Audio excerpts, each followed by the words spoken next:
Hello guys, तो ये मेरा ब्लॉग दूसरा दिन। और रोज़ की तरह आज भी मेरी नींद पूरी नहीं हुई। मैं सुबह 6 बजे सोया था और 8:30 बजे उठ चुका हूँ। नींद नहीं आ रही थी मेरे को, तो मैंने सोचा चलो शेड्यूल को बिगाड़ना, ऐसे तो मेरा शेड्यूल बन नहीं पाएगा। तो अब जाता हूँ नहाने। और ऑफिस भी मैं 10 दिन से गया नहीं। देखता हूँ ऑफिस जाके, और मेरे को थोड़ा काम भी है यूट्यूब से रिलेटेड। तो ऑफिस जाके मैं करता हूँ सिस्टम पे कुछ काम, और उसके बाद मैं बताता हूँ दिनचर्या कैसी रहती है मेरी आज की। तो भाई मैं नहा लिया था, उसका पूजा पाठ करके मैं सीधे नीचे उतरा तो मम्मी का रिएक्शन था, तू नहा भी लिया? मतलब अनएक्सपेक्टेड था मम्मी के लिए। फिर मैंने पूछा कि आज क्या है, मतलब वो चल रहा है 14 जनवरी की संक्रांति है, तो 15 को है 14 को है। तो मम्मी ने बोला कि 15 को बनाएंगे, क्योंकि ऐसा हिंदू धर्म में मान्यता है कि उगते सूरज की, कुछ ऐसा है ना मम्मी, कि उगते सूरज की मानते हैं। तो वही मुद्दा था। पर भाई मैं तैयार हो गया हूँ, पर मैं गले में ज़रूर लपेट के जाऊँगा, क्योंकि बहुत सारे केस हो चुके हैं चाइनीज़ मांझा, मतलब कोई सा ही मांझा से। तो मैं अपना गमछा तो ज़रूर लेके जाने वाला हूँ। मैं ऑफिस निकल रहा हूँ, और आप सभी को संक्रांति की हार्दिक शुभकामनाएं। मैं देखता हूँ अब आगे क्या होता है ऑफिस में मेरे साथ, और मैं क्या करता हूँ मेरे काम के साथ। तो चलिए आगे देखते हैं भाई, चलते हैं। मम्मी अगर मेरे को नींद आई तो मैं वापस आ जाऊँगा। मतलब 2 घंटे का काम है मेरे को। एक क्लाइंट का कोटेशन बनाना है। और भाई मेरे को एक क्लाइंट का कोटेशन बनाना है, सबसे मेन काम तो ये है। और मेरे को यूट्यूब पे भी काम है, जैसा मैंने आपको बताया था। तो मेरे को दोनों काम है, कोटेशन क्लाइंट का, और मेरे को अपने खुद के यूट्यूब के लिए उसमें सेटिंग्स करना है। तो दोनों काम वहाँ पे हो जाएंगे। तो हम चलते हैं। और मेरे को नींद आ गई तो भाई मैं तो आ ही जाऊँगा, वैसे भी क्या है।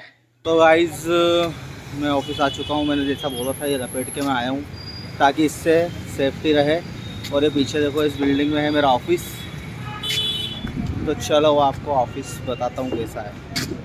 गाइस आ चुका हूँ अपने ऑफिस पर। और ये जो भाई है हमारे, ये हमारे पास वाले ऑफिस में, ये पूरा मेंटेनेंस देखते हैं ऑफिस का। ठीक है गाइस, तो लाइक करें, फॉलो करें, बहुत अच्छी वीडियो बनाते हैं भैया हमारे। चलो। तो भाई मैं आ चुका हूँ ऑफिस, और देखते हैं क्या शेड्यूल रहता है। हाँ तो गाइस ये है हरिओम भैया, जो पूरा मेंटेनेंस संभालते हैं ऑफिस का। तो मैं बताता हूँ मेरा केबिन का है। ये एक्चुअली है ना कोवर्किंग स्पेस है। तो यहाँ पे मैंने केबिन ले रखा है। भाई अपना खुद का काम होना उसकी बात ही अलग रहती है। वो क्यों अलग रहती है? क्योंकि अपनी मर्जी हो, जब काम करो मस्त। तो भाई ये है अपना केबिन, मस्त। यहाँ पे बैठ के काम करते हैं, मैं और मेरा फ्रेंड दोनों मिलके हम काम करते हैं। और जैसा कि मैं 10 दिन से आया नहीं था, मैंने आपको बताया है। तो मुझे पूरा पूरा यकीन था कि भाई मेरा जो फ्रेंड है हर्षित, वो है ना मेरे पीसी के साथ ही गड़बड़ जरूर करेगा। देखो एक पीसी यहाँ पे पूरा हेवी काम होता है भाई, इस पे हेवी। और ये जो पीसी है ना, इस पे मैं वेबसाइट वगैरह ये सब बनाता हूँ। और जो भी कंटेंट क्रिएशन से रिलेटेड है वो सब मैं इस पे करता हूँ। बाकी जितना भी हेवी काम होता है ये वाले पीसी पे होता है भाई। तो वो तगड़ा पीसी है ये। और इसने क्या करा है, मेरा पीसी भाई वहाँ अलग सीपीयू अलग निकाल के रख दिया भाई, इसका अलग ही चलता है। चलो फिर मैं आगे की स्टोरी बताता हूँ और क्या है। जब तक मैं वेट भी करता हूँ, शायद वो आज आएगा नहीं। मैंने बताया मकर संक्रांति है, तो देखते हैं क्या होता है। और आगे आज भाई मैंने ऑफिस में बोला कि हरिओम भैया चाय पिला दो। तो मैं बोलते हितेश में चलो अपन दोनों ही चलते नीचे पी के आते हैं। भाई भाई भाई का लेवल ही अलग है क्या। किसी को भी ऑफिस में बोले, अगर अगर और कोई बोलता ना भाई ला के दे देता, बोले नहीं हितेश भैया अपन नीचे चलेंगे।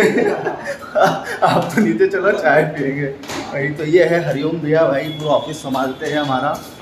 और भाई अभी तो हमें सबसे पहले तो अपना सीपीयू सही करना है, सीपीयू जोड़ना है। तो ठीक है भाई, थोड़ा बहुत अंधेरा आ गया होगा। और ये हमारे बाबूजी है। कैसे हो बाबूजी? बढ़िया बढ़िया। और क्या अच्छा, ये हमारे बाबूजी है। ये भी अंकल है जो लिफ्ट संभालते हैं ऑफिस में। ये पूरी बिल्डिंग का मेंटेनेंस जो लिफ्ट का है वो बाबूजी और अंकल देखते हैं। चलो आगे हम चाय पीने आ रहे हैं अब। ठीक है बाबूजी, फिर मिलते हैं ना। तो भाई ये है रवि भैया का कैफे, और ये जस्ट ऑफिस के नीचे ही है। और सबसे है ना तगड़ी बात तो है कि ना एकदम कड़क और बहुत प्यारी चाय मिलती है भाई, जिंजर टी। तो अधिकतर तो मैं यही के प्रेफर करता हूँ।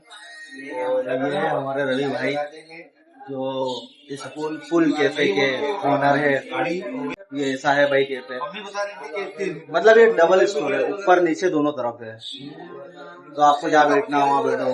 जैसे बाहर भी बैठ सकते हैं, धूप में भी, ठंड का समय चल रहा है तो, या यहाँ पे भी बैठ सकते हैं, या ऊपर बैठिए यहीं पे भी बैठना हो आपको, आपकी प्राइवेसी के हिसाब से कहीं पे भी बैठ सकते हो। और ये हमारी चाय आ चुकी है गाइस।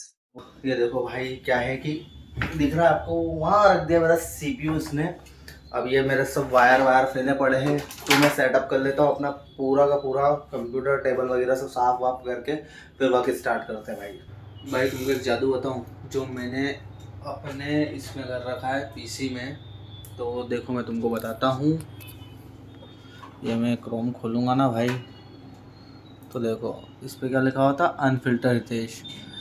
और अगर मैं इसमें न्यू भी खोलता हूँ तो भी मेरे को देखना यहाँ पे अनफिल्टर्ड हितेश। मैं इसको अगर रिफ़्रेश भी करता हूँ, देखो ये रिफ़्रेश करा तो भी अनफिल्टर्ड हितेश, ये सेटिंग्स रहती है भाई। तो फाइनली मेरे यहाँ पे दोनों काम हो चुके हैं और मेरे को 1 घंटा तो चैनल सेटअप करने में लग गया है। फिर मैंने क्लाइंट से बात करी, उनकी रिक्वायरमेंट्स समझी। पता नहीं शब्द क्यों फिसल जाते हैं यार, मेरे को समझ में नहीं आता है। उनकी रिक्वायरमेंट समझी, फिर उनको कोटेशन दिया। आप देखते हैं उनका क्या रिवर्ट आता है, कुछ सर्विसेज ऐड होगी या तो प्राइसिंग पे बात होगी। तो अभी क्या आता है कि वो सामने आपको वाइट बोर्ड दिख रहा है, वहाँ पे मेरे टास्क लिखे रहते हैं सारे, तो सारे कंप्लीट हो चुके हैं। अब न्यू टास्क जो मैंने इस डायरी में लिखता हूँ पूरी चीज़ें, तो उसके बाद लिखना बहुत ज़रूरी है भाई। अगर आप लिखोगे नहीं तो आप भूल जाओगे और काम टाइम पे भी नहीं होगा। तो आप भी ना थोड़ा बहुत लिखा करो, तो उससे याद रहेगा आपको। जो इम्पोर्टेंट थिंग्स है, कम से कम चीज़ें हैं, वो तो लिखा ही करो, ठीक है। तो भाई मेरा हो गया काम ख़त्म, जो भी मैं करने आया था। तो अब मैं जाऊंगा, या तो मैं घर जाऊंगा या तो एक जगह होते हुए जाऊंगा, या फिर देखता हूँ कि पीछे वाला गार्डन में जाके थोड़ा बहुत आगे के लिए व्लॉग बनाता हूँ। गार्डन में जाके वहाँ तो बच्चे पतंग उड़ा रहे होंगे आई थिंक। तो गाइस मैं ऑफिस से आ चुका हूँ और मेरे को आ रही है नींद। अब मैं जा रहा हूँ सोने। खाना वाना को मैं तब प्रायोरिटी नहीं देता हूँ जितना मैं नींद को प्रायोरिटी देता हूँ भाई, क्योंकि मेरा आधा सर दुखता है, वैसे ही मेरी नींद पूरी नहीं होती है। तो हुआ तो मैं गार्डन वार्डन का व्लॉग बनाऊँगा, अगर मैं सो के टाइम पे उठ गया तो 2-3 घंटे में। पर अगर मैं सोता हूँ तो वैसे ही मम्मी मेरे को उठाती नहीं है, मेरे घर में कोई मेरे को नहीं उठाता। सोता हूँ तो मैं बिल्कुल डिस्टर्ब नहीं करता मेरे को कोई भी, क्योंकि भाई मेरा सर दुखता है ना तो 12 बजती है। तो इसलिए बस मैं अभी सोने जा रहा हूँ, खाना वाना देखेंगे बाद में जो भी होगा। तो भाई मैं तो सो गया था और जस्ट अभी उठा हूँ, 6:30 बज रही है। देखता हूँ अब कुछ शूट करने के लिए बचता है, तो अगर मैं कुछ एक्टिविटी करता हूँ तो फोकट चीज़ें नहीं दिखाऊँगा, खा रहा हूँ घूम रहा हूँ ये वो नहीं, बस मतलब जो दिखाने लायक क्यों बोर करूँ यार मैं आपको फोकट का दिखा के मेरे कंटेंट के चक्कर में। और रियल दिखाता हूँ भाई, स्क्रिप्टेड रहता नहीं। अगर स्क्रिप्टेड रहता तो मैं पूरी प्लानिंग करता, वैसा वैसा दिखाता। अब जो भी फुटेज डल जाएगी तो डालने की कोशिश करूँगा, नहीं तो ये ब्लॉग यहीं एंड कर दूँगा। तो भाई मम्मी की तबीयत ख़राब हो रही थी, तो मैं गोली लिखवाने लाया था, सायरप लिखवाने लाया था जो ताकत का हो डॉक्टर से। तो यहाँ पीछे में आ गया हूँ, अब यहाँ से अपन गोली लेंगे, दवाई लेंगे, फिर घर पे देना है बस। तो गाइज़ मैं आ चुका हूँ गार्डन में। ये हमारे घर से सिर्फ मतलब घर इधर है सामने की तरफ, मतलब उसके जस्ट पीछे ही गार्डन है। तो भाई पतंग तो बहुत अच्छी उड़ी है आज 14 तारीख के हिसाब से। मेरे को पता ही था कि यहाँ पे हर बार उड़ती है। और सबसे अच्छी बात तो मुझे ये लगी भाई कि इंदौर में जो वो था चाइनीज़ मांझा वगैरह, इस बार मेरे को देखने को नहीं मिला। मैंने इंदौर में बहुत अच्छा से फॉलो कर रहा है इस रूल को, जो भी बैन वगैरह लगाया है। ये पूरा इंडियन मांझा है, और जो चाइनीज़ मांझा है जिससे गर्दन वगैरह कट जाती है, सब कुछ कट जाती है, वो यूज़ ही नहीं हुआ है भाई। पूरे गार्डन में पतंग है और ये पूरा इंडियन धागा जो होता है ना अपना, वही है। देखो गाइज एक और मुझे मिला है, ये भी इंडियन धागा ही है जो इजीली टूट जाता है। यहाँ पे कोई रोक टोक नहीं है, आपको जो करना है करो, मतलब जो करना वो करो। मतलब इसका मतलब नहीं आप कुछ भी करो, मतलब खेलो कूदो घूमो एक्सरसाइज करो, सब कुछ कर सकते हो भाई। ये बहुत अच्छी सुविधा है हमारे लिए। और नंदानगर में ऐसे बहुत गार्डन है आपको मिलेंगे, तो हर 2 गली के बाद गार्डन है, और 2-2 3-3 गार्डन है भाई। इसके पीछे भी गार्डन है, वो बड़ा है पर वो ऑक्यूपाइड हो गया स्कूल की वजह से, कॉलेज बन गया वहाँ पर। ये भी एक स्कूल का ही गार्डन है पर आता नगर निगम के अंडर में है। तो भाई आज का व्लॉग मैं यहीं ख़त्म करता हूँ। इसके साथ बाय बाय, मिलते हैं नेक्स्ट व्लॉग में।